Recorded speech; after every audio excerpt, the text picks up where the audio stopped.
Okay.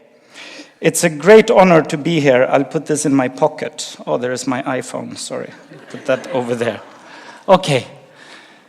Yeah, my father was invited here already, now it's more than a year ago, I think. And in January, the year before he passed away, he was canceling 65 lectures, which he had for 1 year. He loved lecturing, and he went all over the place. And it was a very sad moment for him, and he personally called everybody who had booked him to say, sorry, this has happened. And even journalists who were inviting got a phone call, and it was amazing how nobody leaked the diagnosis. So he got a pancreas cancer, and he learned about it 1 year before he passed away. And we thought that he would only live for maybe 4 or 6 weeks. And instead he lived for 1 year. So when the big crisis in our family was there when he got the diagnosis, and for him as well, it was a very desperate moment.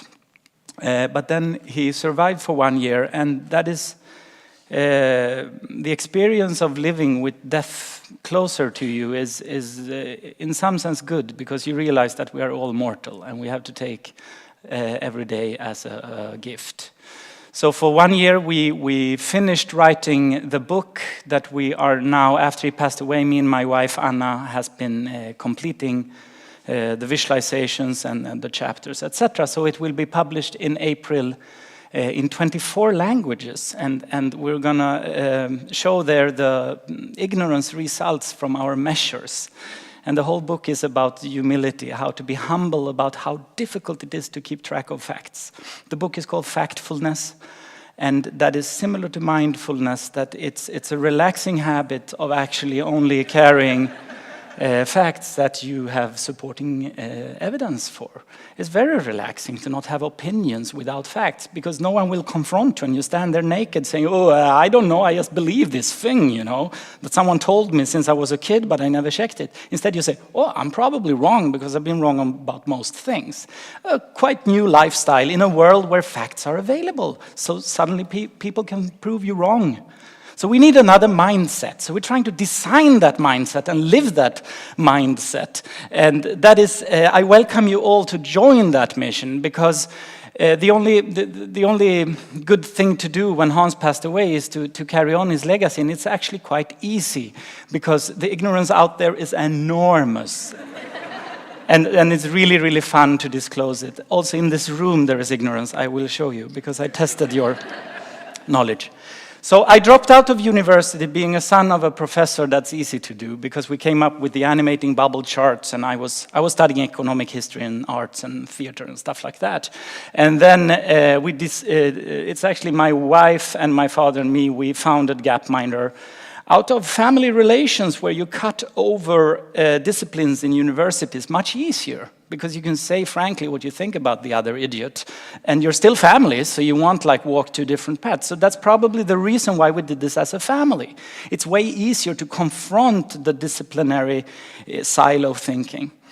Then we sold the software to Google, because my brilliant wife, she's really the user experience of the three of us who have carved out a new way of communicating. She said people will not go to the Statistics Sweden website. They go to Google, they search, they find an outdated PDF file about crimes in Stockholm, and they think that's the most recent number. Meanwhile, we have new, fresh data in the Statistics Sweden website. So let's create a link between the official websites where the data is. There is roughly more than one good source for fatality, battle deaths in crime, in war in the world. So we better hook Google to the reliable source. That's not usually how Google works. So for 3 years we worked basically they have a page rank which gives the high ranking to very popular articles, often very sensational and terrible things, which make it hard to find statistics, because you search and you just find those extraordinary news about the statistics. So that's what we did at Google for 3 years, and then I started crying. Because people don't search for statistics in the first place. So even if I create the best technology, people don't go look for facts that disconfirm their beliefs at all. like most people don't. So we dropped out of Google and came back to Hans and Gapminder and decided to develop school material to actually go search for people instead of waiting for them to search for the data. Now Gapminder is a bigger foundation in Stockholm. We got like 10 employees. We are a non-profit. Not ideologically, but strategically, to be reliable. We have no economic interest, and we're a fact tank, like has been mentioned. I have to go into the learning now. So I'm going to move away from describing the context. Let's start with this chart showing two kinds of countries. Every bubble is a country. You might have seen something similar before. The big ones, that's China, that would be India. Okay, we have small families over here. Can you see? 3 or 2 children per woman. I got 3 babies at home. And over here, these countries have 6 or 7 children per woman. On this axis, we see how many children die. Here we can see many children die in the big families. And on this side, few children die in the small families. This is a divided world, 2 kinds of countries. Can you see? Very fascinating. It's easy to understand. It's the developing world. And this is Norway and Sweden in the developed world. We're ahead of everyone else, and we got the nice and fancy universities, and they got problems. Okay, a very simple world. This is what the world looked like in 1965. Okay, that's a long time ago. I was born in 1975. Okay, the world had already started to change by then. But it's such a simple world. Look at what happened with this picture if we now push play and see how this is a high speed, because I got many slides to show you. Okay. You can see how the whole world has changed. Today it looks like this. Okay? There are hardly any countries left there. If we look at the boxes again, this is what the world looks like today. You see? There is hardly one country up on these levels. There are few left, and they are all moving down to this corner. The whole world is now in the developed box in terms of family size and child mortality. So the world has changed, but when we check people's mindset, for example, this question, is the majority reached by modern healthcare, modern medicine? That's what the question is about, right? Did the children get vaccinated? Are they in contact with modern medicine, yes or no? I asked this question in this room. This is the correct data, official WHO data. It's some vaccine, so at least one, usually it's measles, the first shot of measles, which gives like 95% immunization. 88% of the children in the world today are vaccinated, okay? That's almost everybody. It is part of a global public health network, which works. It used to be 22% back in the 80s, so this is revolutionary. This is the correct answer. We rounded it downwards to be sure that we're not outside the uncertainty range. We're definitely on the right side. And then you got 2 other alternatives. All the questions we ask are A, B, C. So the big difference between them is important. If you pick 20, you believe that a minority of children have access to modern medicine. You can't really see any slides from there, right? Can we just remove these papers and they sit here instead? I guess that would be much better for them. Because the papers don't really learn. Okay? Oh, great, thank you.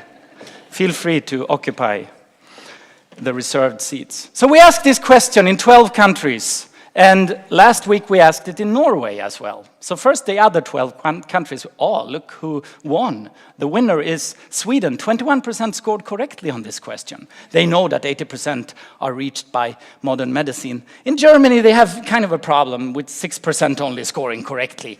That's very unfortunate for the Germans. And Japan as well, and France as well, and Spain as well have a huge knowledge problem when it comes to global health, right?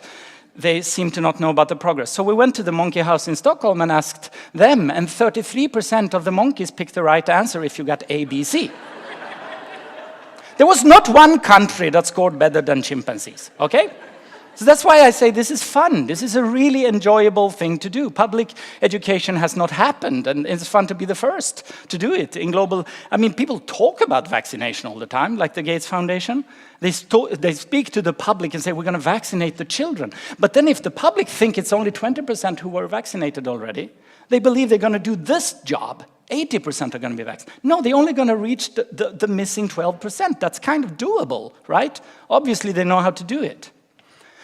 So we asked this also at news conferences to ask the journalists what they thought. This is the Europe's public broadcasting news agencies meeting in Morocco on their yearly conference, very fancy conference. 6% of them picked the right answer.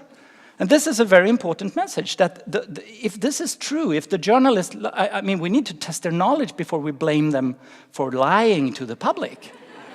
It's not lying if you are absolutely wrong yourself. Then it's not lying, it's unintentional misinformation. And that's what I think it is. That's why the blame game of fake news is absolutely exaggerated. I think it's an absolutely wrong problem to solve. Of course it should be solved, but it's a difficult problem. This misconception is not driven by fake news in any sense. It's just unfortunate. And I think I can answer more or less what 94% of the journalists in public broadcasting in Europe are absolutely wrong about vaccination in the world. And that's just 1 out of 12 questions we've been asking where people score systematically worse than random. The factual filmmakers have also a very fancy conference, and we were invited because we entertain. So we get invited, and then we can test the audience before the conference. And they scored, these are the people who decide what documentaries to do in Discovery Channel, National Geographic, PBS, all these documentary filmmakers. They call themselves the factual filmmakers, that's the name of their conference. But they forgot to test the facts, you know. So yes, the intention is nice, you know, but they do shark films and crime films and stuff like that. Really good filmmakers. And then I went to the World Health Summit. This is like last week in Berlin, the World Health Summit. You know what it is? Yeah, public health people know. It's where the politicians meet policymakers and clinicians and researchers, and they talk about public health and other health, etc. So they were much better. Look, they were even better than Sweden.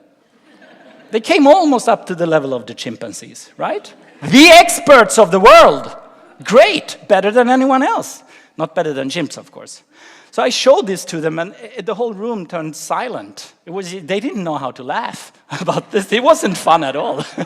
Everyone else laughs, but this is like, you come to the experts and show that they don't know their own field of expertise. Nobody laughs. It's not fun. So the chimpanzees again, but no. Now let's look at Norway. So is Norway beating the health experts? No, you're better than US. You're second place actually after Sweden with these new numbers from last week. So the goal here is who in Norway can help me? I'm meeting Prince Haakon tomorrow. He's actually a Gapminder fan, so he invited me to his conference, which was also one of the conferences my father had said no to. So the goal is, how can we collaborate to actually bring this green bar up here somewhere? That is the question. So 5 years from now, what are the methods that will actually work? Can we go out to bars and lecture? How many are we in this room, if we do it all of us? This is a major challenge to actually reach out with knowledge. Like, what channels do we have? What can we do on social media? I don't have very simple answers to it, but we need to understand the problem. Okay? In this room, now you're going to see your results. I think you've seen some of Hans's videos. This is outstanding. Better than the World Health Summit, you see? And almost, even better, I think, than Stockholm University, where I was last month. This is a very good result. 48% of you live in a world where half of the children don't get vaccines, or 20% get vaccines. So probably there is some need for this teaching in this audience as well. This is from like very fancy conferences, like this one, for example, the Lindau Nobel meeting, where the Nobel laureates in medicine meet young researchers in biomedicine. And this is one of the 5 largest banks. The worst result we ever measured on this question. 4% correct. They invest the money, you know. So basically, you sit with money and you're going to look for industry potential growth. And you have a distorted worldview where you're, like most people in the room, believe that part of the world, you know, Africa, nothing has happened, nothing has changed. Do you think investment money goes there then? That's why we think it's devastating ignorance, because it directs money wrongly. The World Economic Forum, where Hans asked this question, 18% scored correctly, and the Nobel laureates in medicine, 8%. Okay, so you're a Nobel laureate in medicine. You're the best, right? There is no one else who's better in your specific little field, right? So you go out in the mass media and you talk about public health, maybe, which you have done no research in whatsoever. And you're actually worse than the Swedish public, you're worse than most other publics in the neighboring field where you thought you could extend your knowledge from your academic field to at least the neighboring corridor, because you heard next to the coffee machine that they talk about vaccination or something, you know. Absolutely not. That's not how facts work. You cannot extend them. You cannot extend something you know from here to there. It just doesn't work. And we need to learn this and realize this because we believe we know things that we can extend. Okay. The first mega misconception, it says number 2, it should say 1. We're fighting 3 mega misconceptions. This is the first one. The idea of a divided world where the majority are down on a lower level than they are, and we, the rich, are up there, like the colonial world, like England and US and Sweden, and these are the poor colonies, right? That mindset is outdated and need to change. Basically, the errors on our fact questions, we think are driven by these 3 mega misconceptions. Just to simplify it, I'm going to go through them one by one. This was the first one, the world is divided. We made the World Bank aware of this, and they finally blogged on their website saying, no, we shall never use the word developing countries again in none of our communication. Public blog. Thanks, Ola Rosling and Gapminder, for showing us that this is no longer what the world looks like. Official statement from the World Bank when they realized, oh, we're wrong, this terminology is misleading. And the CNN picked up the story, etc. So when you do public education, yes, you can have an impact and outreach, but you probably will have to make people laugh, even at the World Health Summit. So I'm going to figure out a way to have them laugh at their own ignorance. I don't know exactly how to do it yet, but whatever. If we look at the relevance of this, the global burden of disease, you can have great data accessible freely online. If we instead think of it as suffering, this is the global picture. What are people suffering from throughout their lives? Not what kills them, but their suffering. 61% of suffering on this world is from non-communicable diseases. 28% is from communicable. And then you got injuries. This is the total suffering of mankind, at least physical. Then, no, it's mental illness as well. But averages on global scale misportray the world. Then we can look at the outliers, like the poorest and the richest billion. Look how their picture looks different. Down in extreme poverty, the communicable infections and things like that is the major burden of disease and suffering, while up here in Norway and Sweden, hardly exist, right? Infections, we get rid of them very, very fast. And we're, by the way, all of us are vaccinated. But the majority of mankind live in between these two extremes. So the thinking of 2 worlds is the problem. In between, it looks like this. The 5 billion people are somewhere between that and that. And right here, they got their tuberculosis, and yes, they can have a treatment, but other diseases they cannot get treatment for because it costs too much. And that's why it's relevant for a pharmaceutical company, for example, to understand that here are 2 billion potential customers if we lower the price tag, right? Instead of saying, these can afford our medicine, and let's see if we can invent something new for them. And then you spend a lot of research money on trying to invent something that is hardly possible to invent because the health is so good up there, and you're missing this market. Someone else will take that market. Someone else will see it because they actually live in these countries. The problem is if you grow up in the richest billion, you're probably the most ignorant people in the world. It happens to be the same people who are highly educated.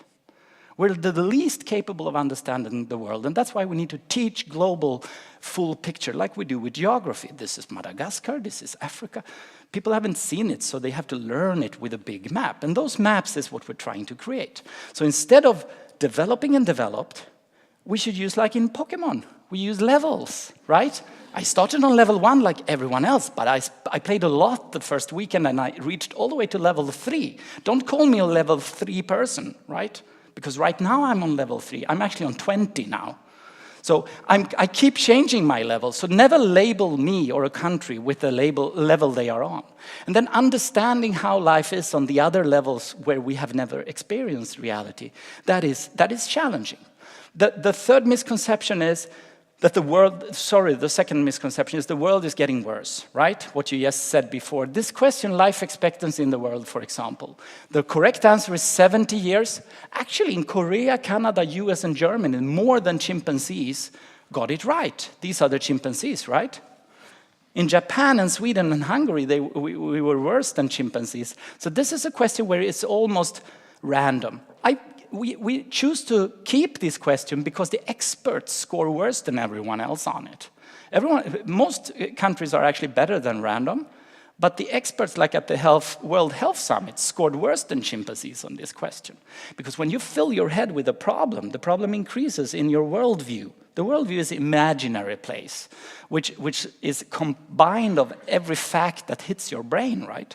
And it can be absolutely distorted. And if you're an expert, you're probably more distorted than others. That's a very interesting finding. So in Norway, in general, pretty good. Just on par with the World Health Summit, right? Quite good. Not like Sweden, we are 4% better. That's within the uncertainty of the measuring, of course.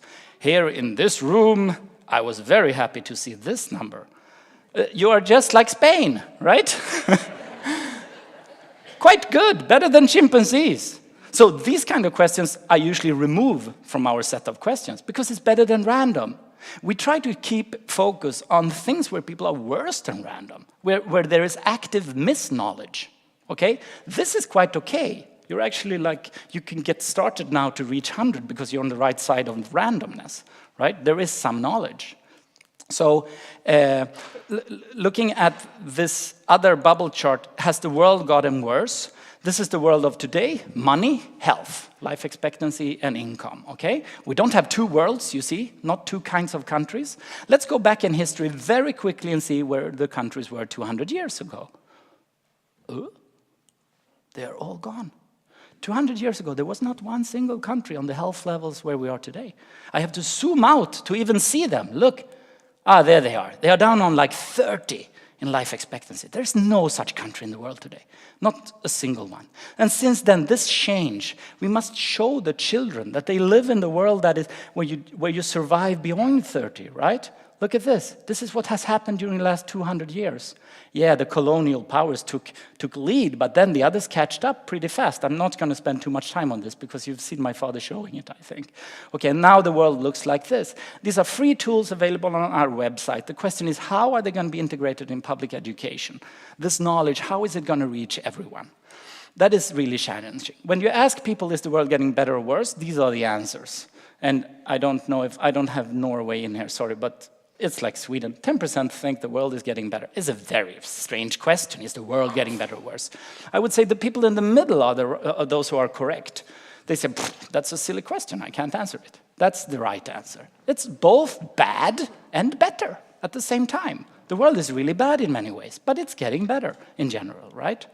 So girls in school, for example, is up on 89%. This now next question that I asked is the trickiest one for Scandinavians because we love women's rights. So we score really worse than everyone else. So be prepared, right? Even in this room, I found ignorance, okay? So the question was, 30-year-old men went 10 years to school on average worldwide. So we framed the question with the men, you know, those who we fight against. And then we asked, so what about the women?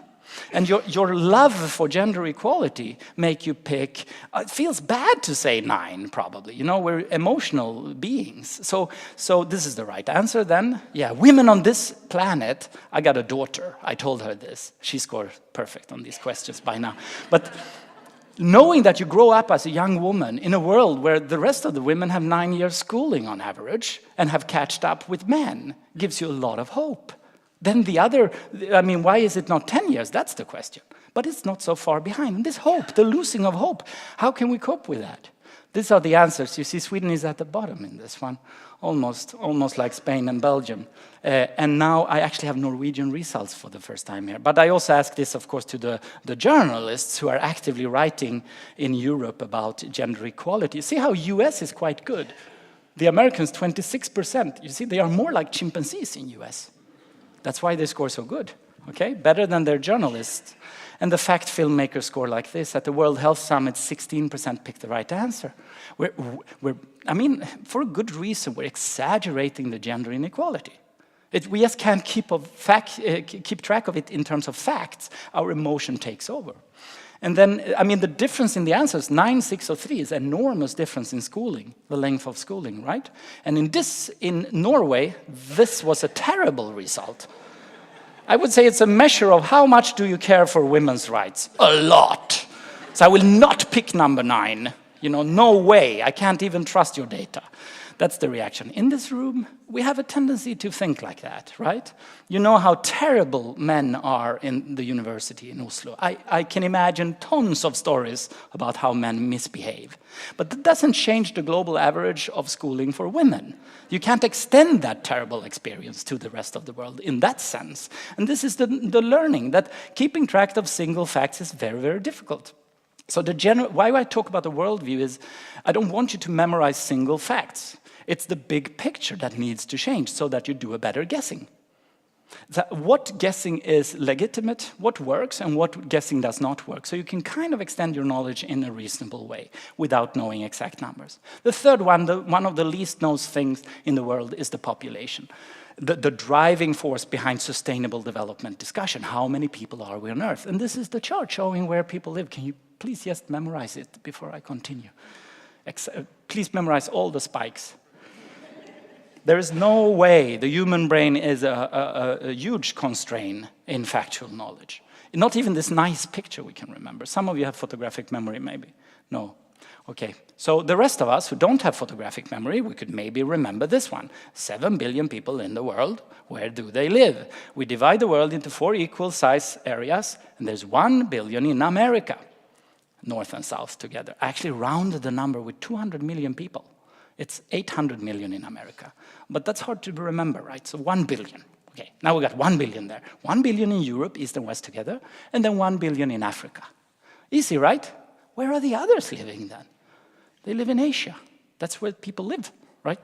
They don't live up here in Alaska, Norway, Sweden, and places like this. Nobody wants to live here. This is where they live, and that's probably where they are going to live as well. So the pin code of the world is 1114. Easy to remember, right? This you could remember. So this is one of the 12 fact questions where people constantly put 1 billion more in Africa because they hear about population in Africa. So they think there must be 2 billion. No, 1 billion on the wrong continent, right? That's not okay. If you're going to participate in a sustainable development discussion and you put 1 billion on the wrong continent, what kind of discussion is it we're going to have? It's going to be just emotional, right?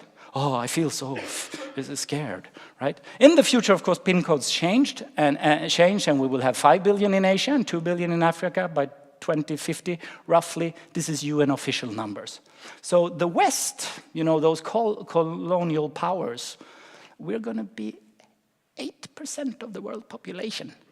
And if we put the United Nations headquarters there in custody, like, I don't think the others will care about UN at all. Because it's like our project, you know? We have to definitely change UN to be a global project, to involve everybody. And this is everybody, right? 92%. It's not us. And we must start behaving. Because otherwise, they're not going to invite us to the world trade discussions, which is going to happen here, because this will be the world trade ocean, right? We're quite far away from where things will happen. So we better start behaving. Okay. There are 2 billion children. Oh, there is an accident in my slide there. Oh, I don't like that. Well, no, let's fix it later. How many children will there be in the future? Today we have 2 billion. How many will there be in the future? Oh, the population is growing, so the number of children must be growing, right? That's very intuitive. But intuition is not made for facts, right? Korea, I was so impressed. In South Korea, 45% picked the right answer. Their population pyramid looks like this. Okay, so they have like a clue in their own country to extend to the global. That's probably why they picked the right answer. But more research is needed there to understand it. But most countries, only like 10 or 9% picked the right answer. So at the World Health Summit, they were just human beings, right? 2 billion increase, yeah, it must be more. So they say 3 or 4 billion in the world. And in Norway you got a lot of work to do in Norway. That's clear, right? 92% of people need this. There should be a way to get budget to public education, right? Look at this. Show them this. I can send you the slides. They are freely available on our website. They can show it to the ministers of education and say, there's a problem here, you know? We cannot brag about our knowledge society. This is not a knowledge society. This is an ignorance society. At this university, though, you're better than the public. You're almost like chimpanzees, right? You would, as a group, score better if you close your eyes and pick yes, A, B, or C on my questions, right? On these two last ones, at least. So it's hard to know which questions we should close our eyes on and which one to open the eyes. Self-criticism is probably more useful than source criticism. But that's more difficult. It's not so fun. It's more fun to point fingers. At the World Economic Forum, they didn't really laugh either. The video is up on stage, on YouTube. 26% picked the right answer to this question. Okay, the basis of the population pyramid is what determines the future population on Earth, right? And people have not heard that it has stopped growing. This is the right curve. This is official UN numbers because the number of children born on this planet every year is not increasing. And people talk about, have you heard people talk about sustainable development? A lot, right? And the population and overpopulation. No, they don't talk about population, they talk about overpopulation, which is, I don't know what it is. But they haven't heard about the core number. So what has happened? Well, across the world, before 1965, people had a lot of sex and had a lot of children, right? Then something happened. One of these two dropped. Okay, it wasn't sex, it was children. People kept having a lot of sex, but they talked about it. Like, what's the purpose of this, really? Why are we doing this? Do we need like 3 or 4 of those? How are we going to afford their education? Because these people left poverty behind and didn't need workforce on their fields any longer. So they didn't want many children. And fortunately, we had a sexual revolution and everybody started talking. Everybody started talking about sex. Look at this. In Europe, it came first, America second, and then came Asia, dropped really fast, and this is Africa now. This is like historic data up to today, and this is the drop that has started in Africa to follow the path of all the other cultures, religions, and continents where people are in their bedroom and they talk about sex, saying, yeah, let's have sex, but let's plan it a little bit before something goes wrong, you know? And that's what people do across the world, and that's what UN is expecting this to continue. Some are below 2 already, and others are above. So the number of babies are not increasing any longer. But how on earth can the world population keep increasing then? If the number of babies is not increasing, how is it even possible? Now you have to stretch your brain and think of possibilities. Well, then it's because people grow older, right? A lot of old people. And no, that's not the answer. So maybe spaceships will come with 3 billion grown-ups, and they just show up and we didn't see them coming because they come at night. This is the future projection. Look, the number of children is not expected to increase, but we're going to have 4 billion more adults. How is that possible? Scary, right? Where are they going to come from? Well, it's very simple. Imagine a house. Is this advanced visualizations? Let's ask that afterwards. It's not. It's simple education, right? You will understand the mechanism after seeing these slides. And it's very hard to say how it works. I haven't done, but it works. 7 billion people on different age floors in a house, right? Here are the children. They live at the bottom floor so they can go out and play. And then their parents are cooking here. There are 2 billion on each of these floors. But there on the grandpa's floor, it's only like 1, 2, 3, 1 on each. There are 3 people missing on these floors. So when these kids fall in love, become 15 years older, they visit their grandpa's funeral because the grandpa died. Then they grow 15 years older and they start having sex and they have 2 children each. 2 parents having 2 children, right? The number of children didn't grow. Now we're 8 billion. That's it. And we're going to be 3 billion more people because of this mechanism, which we call the fill-up. It didn't have a good name, so we invented fill-up. Like you have soda and you pour in soda and it's going to reach a top of your glass and it's going to pour over, and there will not be more soda even if you keep pouring in there because it's like done. These guys are going to die and it's going to stay at around 10 billion. That's how population. So when the number of children stop working, you should count on 4 billion more people just because of the fill-up. 1 billion is already done, that's this one. We got 3 more billions to go before the fill-up stops. And it's no longer lives, right? It's not a longer life expectancy and it's not more children. It's just how demography works. You can probably do experiments at home if you got rabbits or something, but force them to only have 2. I don't know how to do that. But, I mean, it's just demography. But we have to teach this. Otherwise, because it's not intuitive until you've seen it, then it's intuitive. That's how knowledge works. This was not advanced visualization. It's something else. It's just finding out a way to explain something that people actually understand, which is not misleading. Okay, yes, there will be 1 billion more because of longer lives, but that's only 1 of 4. So if we don't improve survival in this world, we can skip that one. But the other 3 we cannot skip. by stopping saving people, right? They will be there. These are the 3 mega misconceptions which we easily design questions for, so people score worse than random. Because they are driven by a worldview which is divided, the majority are in poverty, the world is getting worse, and the world population just keeps growing out of control. If we can find one of these more, we can probably design 25 questions where people score worse than random. And then we fight that ignorance. It's very, very fun. You're very invited to work with us. These are the 12 questions across countries. How many scored 0 correct answers? 15% of people picked no correct answer out of 12 questions. 15% managed, they were completely fooled by their misconceptions, constantly picking the wrong answer on all 12 questions. Here is the rest of the distribution. It's difficult to see there at the end, like 11 and 12. So I highlighted how many people got 11 correct answers. 1. And nobody got 12 correct answers when we asked like 14,000 people. And then I heard the results from Norway. We might be adding 4 Norwegians here. But I doubt the data. I must check that survey because it's very, very high for being Norway. I mean, the rest. So this is 10% score better than random. A monkey would get 4 correct out of 12.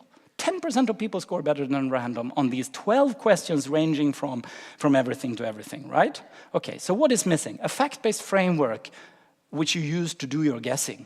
Where you don't have a divided world, you get most of the people in the middle, in middle-income countries. That's where the majority lives. So we've constructed these. How much time do I have now? I've wanted to... Is it like... Yes, okay, I just continue. That's a go, okay.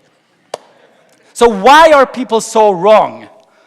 Okay, we can never change this problem without understanding it. My father actually, usually he got very angry. At least at the academics and the decision makers. Like, come on, check the facts. You're wrong. You know, he got really, really angry. And with journalists, he got extremely angry with them. My wife is smarter. She said, you know, that won't change much. They just get offended. And so there is something wrong in the system. There's something wrong in our knowledge system. So what knowledge system do we have? How do we learn about the rest of the world? Well, we'll look at the news, right? They look almost the same, all of them, right? Blue. And they show these pictures of terrible places, disasters, and then the conflicts. Oh, he looks so scary. I don't want to go there. The rest of the world is so scary. Can you see how scary the rest of the world is? That's the majority living in that extreme poverty, you know. Let's build a wall or something, because they're so strange. Even when they're happy, they are so strange. I can't understand these cultures, right? They look so, but they got the nice beaches. So how can we still collaborate with them? And by the way, we need to save the animals. They are over there, right? And ethnic minorities get enormous attention. Like, this is so non-representative. This is the ovanliga, the Swedish slide, the unusual. That's what we're watching from the rest of the world. We're watching the unusual. If you watch my unusual behavior, you would probably get a very strange picture of me as well, if you just cherry pick.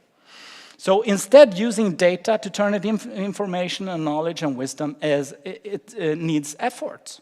And that has not happened. Okay, so I assume we don't have a system for conveying data into wisdom. This is the first time in mankind's history that we got data about the development of the world. We never had that. There was never a way to check what is the right answer on a global scale. That is why the Ignorance Project can be run now. Today, data exists. That's the new thing.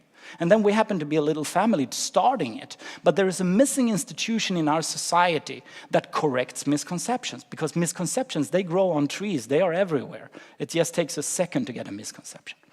You fill your brain with exceptions. And that's what everybody's doing all the time. And nobody's guilty. It's just how the human mind works. And we need to understand that this results in misconception on a global scale, systematically across human beings. That's what we discovered. How to solve it? Yeah, we're going to try that as well. So, what are these dramatic stories we hear about? If you look in the news or an NGO magazine, something, it's going to be stories about gaps. The gaps are increasing, you know. You heard about it. Between the rich and the poor, the north and the south, the west and the east, whatever.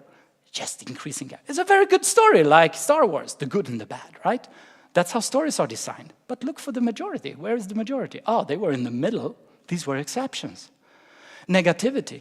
Things are getting worse. But we don't hear about the trend between the dips, right? When things were improving. In general, the trend is improving. Like with the war fatalities. There's less and less war, except for when there is a war. And we will not hear about the less and less because nobody pays attention there, right? So the exceptions, the lines are not just continuing like our intuition tells us. If I throw something at you, you got good intuition to see if it's going to hit you or not. That was built into your system. The checking of facts and mechanisms like the fill-up was not built into your system. We have to practice to do that.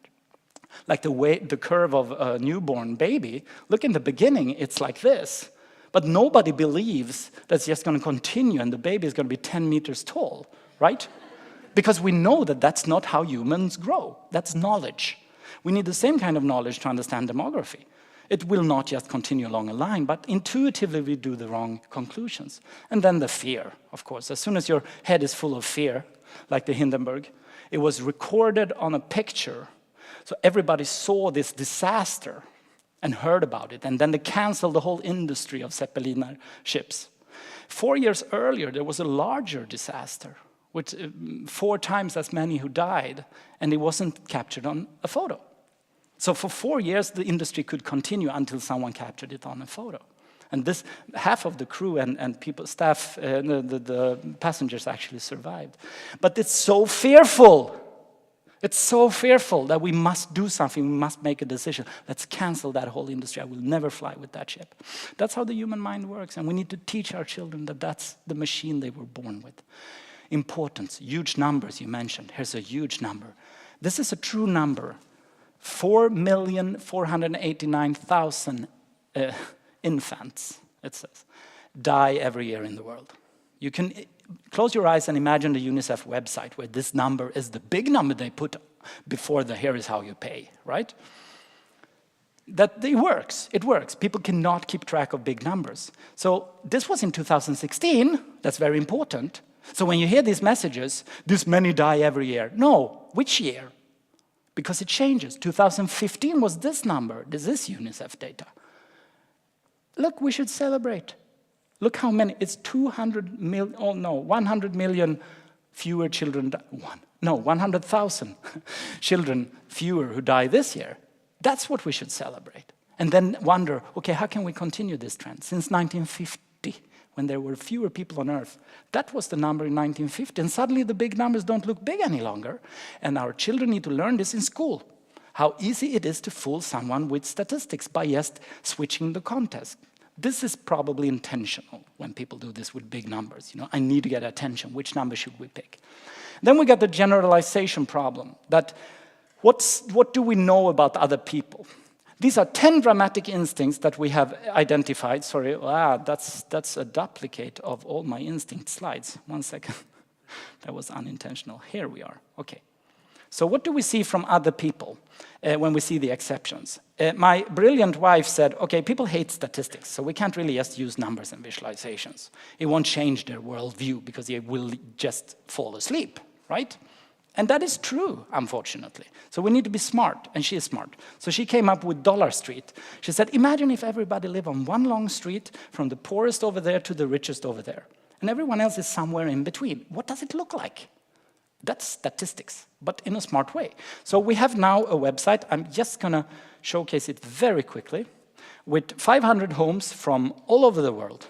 And she sent photographers there. So the richest are to the right, the poorest to the left. So for example, here we got Haiti, a poor family in Haiti. How do they live? Go in there and visit their home, right?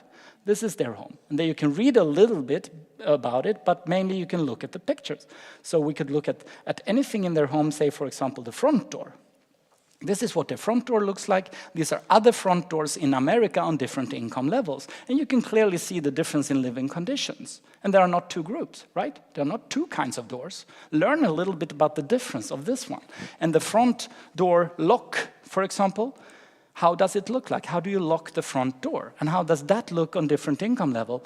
This is security in your life and safety in your living conditions. And the question is how many zeros you have on your income. That will determine how the lock looks. It will not be determined by your culture or your religion. Everybody needs a lock. And if you got glasses, or you could afford them, probably you live over here, right? People up here need glasses. They got glasses.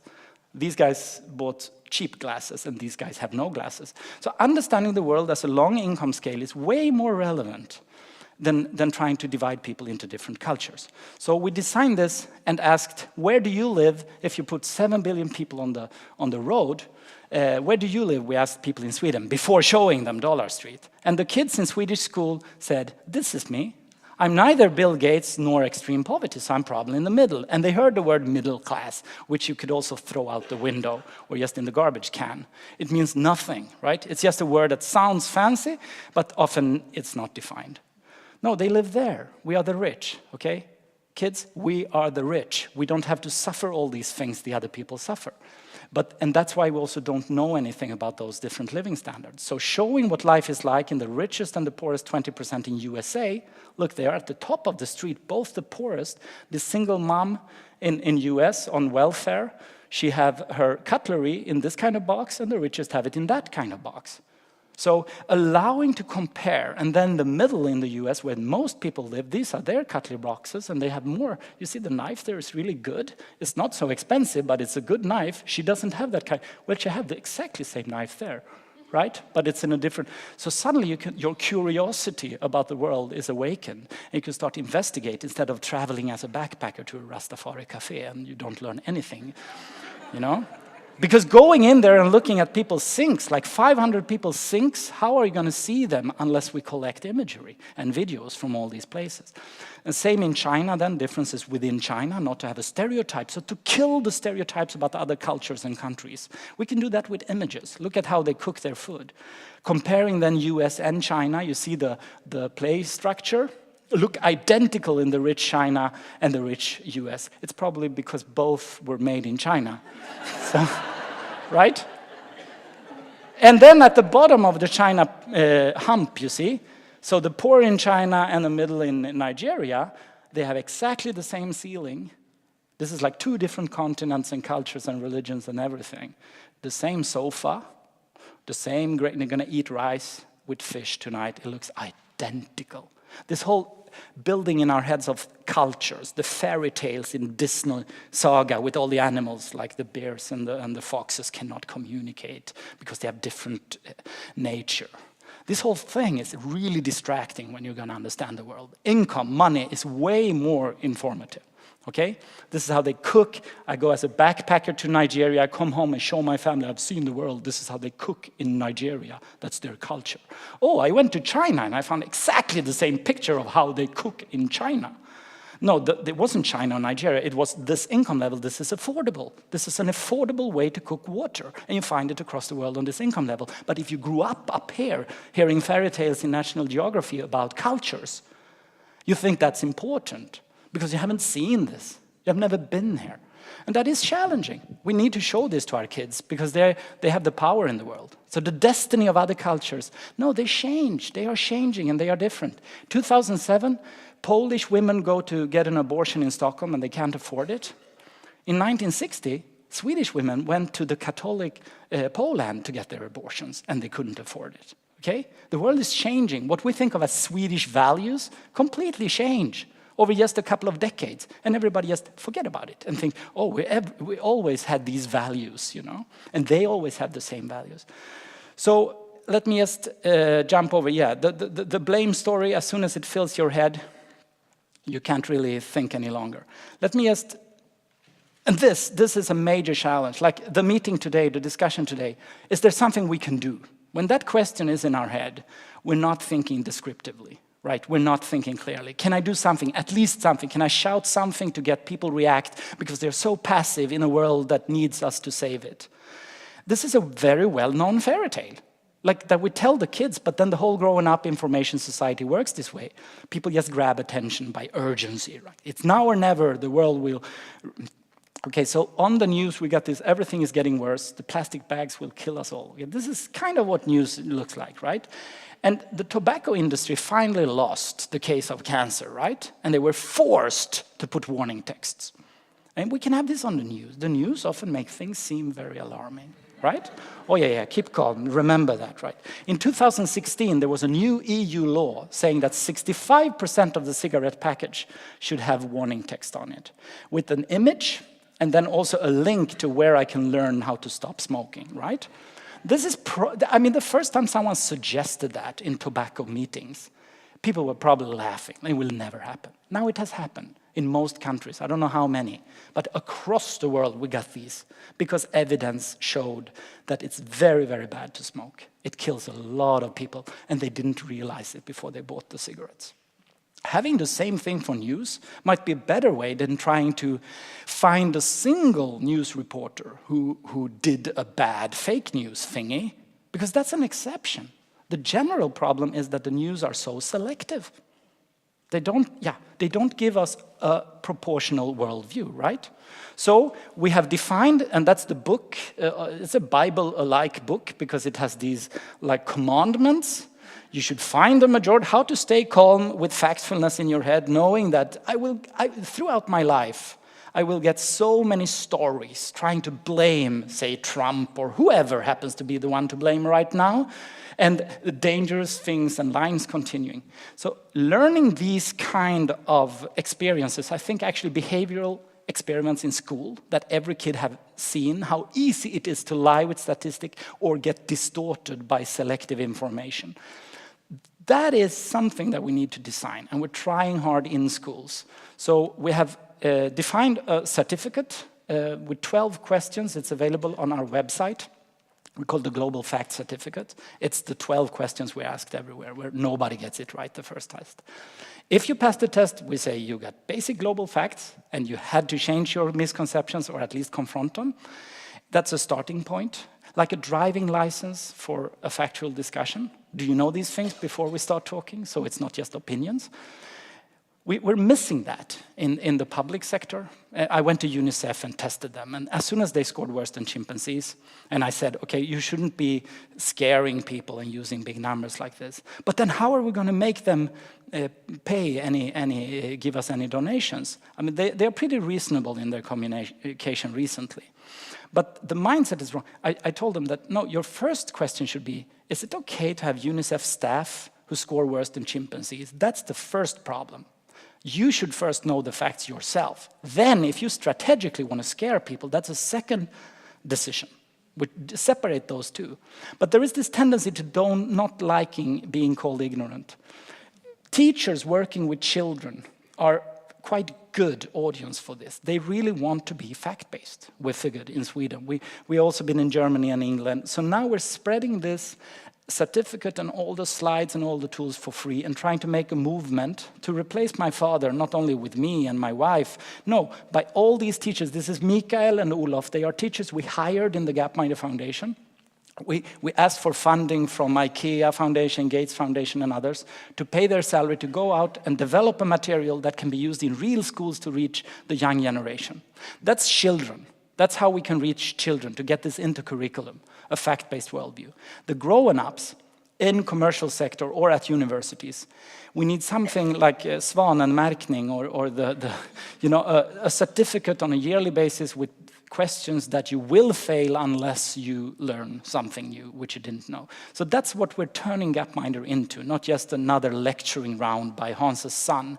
No, something that is scalable and you can copy.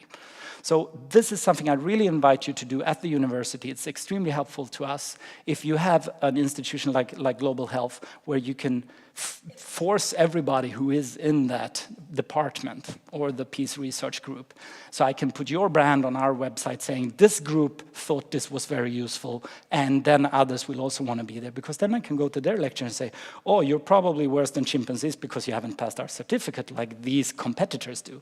So this game is a kind of a blame game that we're doing.